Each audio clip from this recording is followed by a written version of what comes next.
धन सद्गुरु। जब लग नाता जगत का, तब लग भक्ति न होए। नाता तोड़ हरि को भजे, भक्त कहावे सोए। हजरत मूसा जी को एक बहुत बड़ा महात्मा समझा गया। उन्होंने बहुत से लोगों की मदद की और उन्हें प्रभु की ओर लगाया। तो मूसा जी को यह लगने लगा कि मैं बहुत कुछ कर रहा हूँ। तो उसने परमात्मा से एक सवाल किया, क्या इस दुनिया में ऐसे लोग हैं जो मेरे से बेहतर हैं, मेरे से अच्छे हैं? परमात्मा ने कहा, बहुत से ऐसे लोग हैं। उसने परमात्मा से कहा कि मुझे ऐसे लोगों के नाम बताओ ताकि मैं उनसे मिलूं और मैं अपने आप को बेहतर कर सकूं। परमात्मा ने कहा, ठीक है, आप इस नदी के पार चले जाओ। जब पार पहुंचोगे तो आपको एक महात्मा जी दिखाई देंगे। अगर तुमने उससे कुछ सीखना है तो जैसे वह कहेगा वैसे ही करना, चाहे वह जो मर्जी करे। मूसा ने कहा, ठीक है, मैं तो बेहतर होना चाहता हूँ, सीखना चाहता हूँ, देखना चाहता हूँ। ऐसा कौन है जो मेरे से भी अच्छा है? तो जैसा वह कहेगा मैं वैसा करूँगा। उसने सोचा कि अगर परमात्मा कह रहा है कि वह मेरे से अच्छा है तो वह ज़रूर अच्छा होगा। उसने वह नदी पार की और महात्मा जी के पास पहुंच गया। महात्मा जी समाधि में बैठे हुए थे। समाधि से उठे तो पूछा, भाई कौन हो तुम? उसने कहा, मैं मूसा हूँ। मुझे लोग अनुसरण करते हैं, मेरी बात मानते हैं। मैं लोगों का बहुत फ़ायदा कराता हूँ।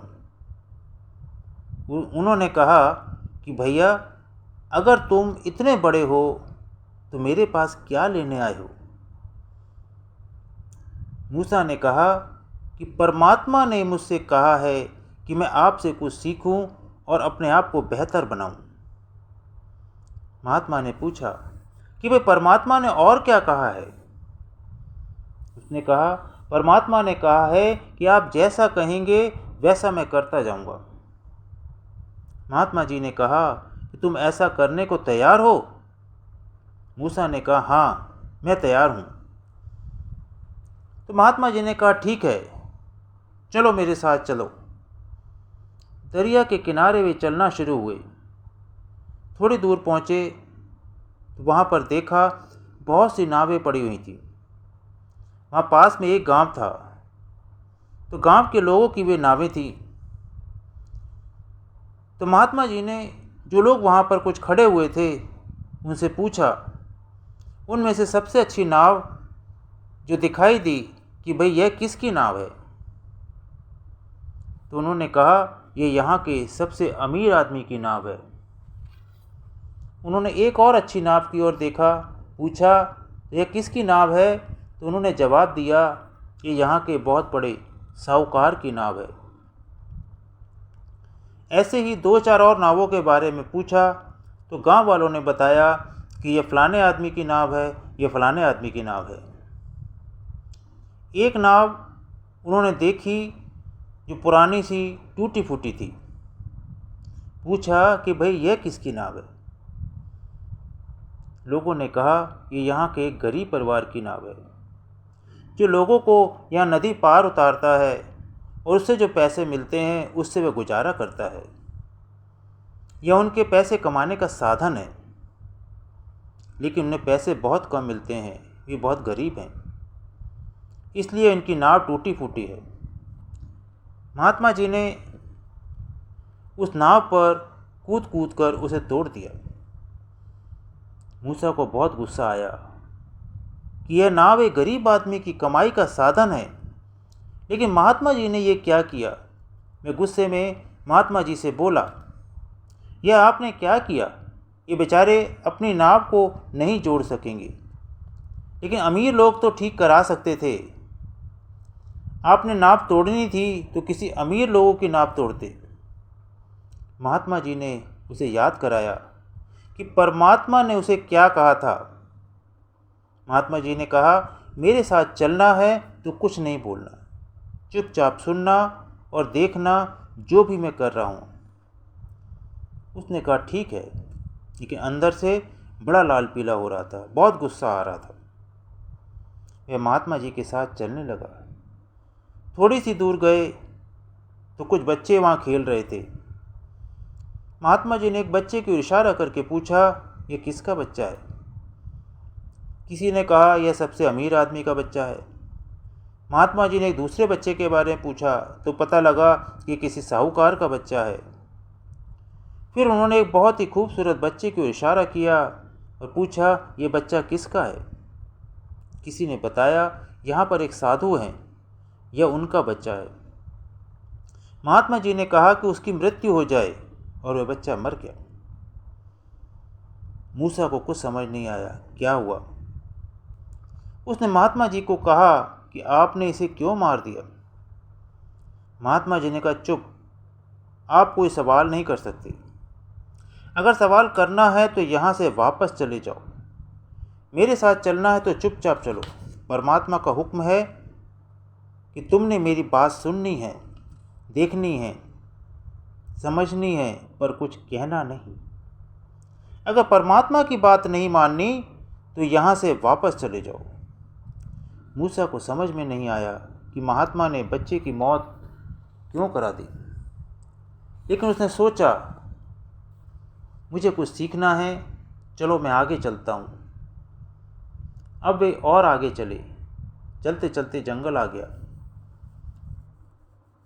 जंगल में उन्होंने देखा एक टूटा फूटा छोटा सा घर था जिसकी दीवारें टूटी हुई थी।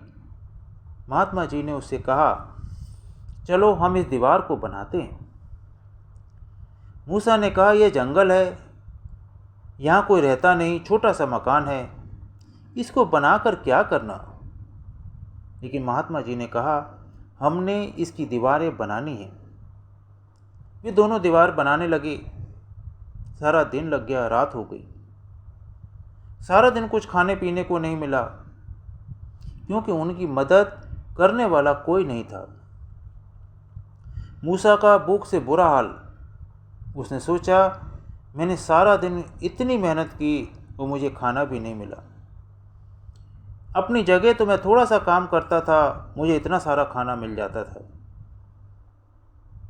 मैं महात्मा जी को बोलने लगा, यह टूटा सा मकान है, यह रात हो गई, हम अंधेरे में फंस गए हैं। ना किसी ने यहाँ पर आना है, ना किसी ने जाना, ना कोई खाना पूछ रहा है, आपने दीवार क्यों बनाई? तो महात्मा जी ने कहा, भाई तू चुपचाप सो जा, सुबह बातचीत करेंगे। उसे नींद ना आए, भूख से बुरा हाल, खैर सो गया। सुबह उठा तो उसने महात्मा जी से पूछा, जो सारी बातें कल हुई मेरी समझ में तो आई नहीं, मैं वापस जा रहा हूँ, मैं आपको नहीं समझ सकता, तो मैं आपसे क्या सीखूं? महात्मा जी ने उसे बड़े प्यार से बिठाया और कहा कि भाई कुछ दिनों में नदी के किनारे, जहाँ पर वो बहुत सारी नावें पड़ी थी, एक बाहर देश का राजा अपनी सेना को लेकर आ रहा है। जब वे आएगा तो जितनी अच्छी नावें हैं वह सब अपने साथ ले जाएगा, लेकिन वो टूटी फूटी नाव है वो छोड़ जाएगा, क्योंकि टूटी फूटी नाव उसके किसी काम की नहीं।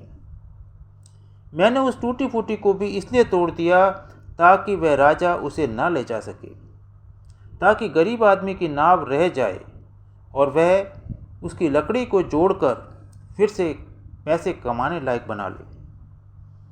अमीर आदमी की नाव अगर कोई ले जाए तो उन्हें कोई ख़ास फर्क नहीं पड़ेगा, इसलिए वह नाव मैंने नहीं तोड़ी।